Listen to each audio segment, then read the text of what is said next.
Unit 8. Page 16. Part 10. Reading. Survivor. What would you do if suddenly you were the sole survivor of a shipwreck or a plane crash and ended up on a desert island? In the 1700s, the English writer Daniel Defoe wrote a famous novel about a shipwrecked sailor named Robinson Crusoe, based on the experiences of a real-life sailor named Alexander Selkirk. A powerful storm wrecked Crusoe's ship and drowned everyone aboard the ship, except Crusoe. The sea tossed him up on a beach. The ship's wreckage landed near the shore, and Crusoe was able to get a pen and some paper, books, and some tools, all from the ship. After a few days, he climbed a hill and realized that he was on an uninhabited island.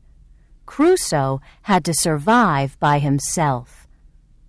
Crusoe soon discovered that goats lived on the island. He could get milk, butter, cheese, and meat from them. He began to make things for himself. He built a table, a chair, and some shelves.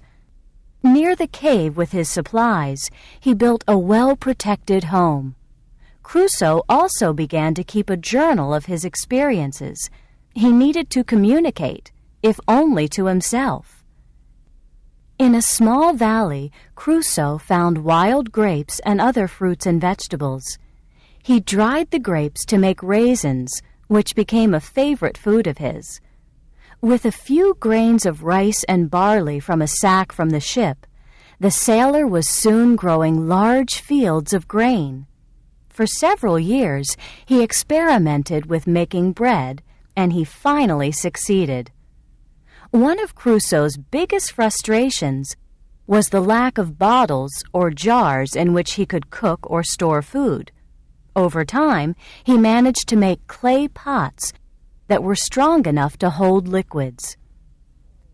After 4 years on the island, he was a different man. I look now upon the civilized world as a thing remote, which I had nothing to do with, no expectation from, and indeed no desires about.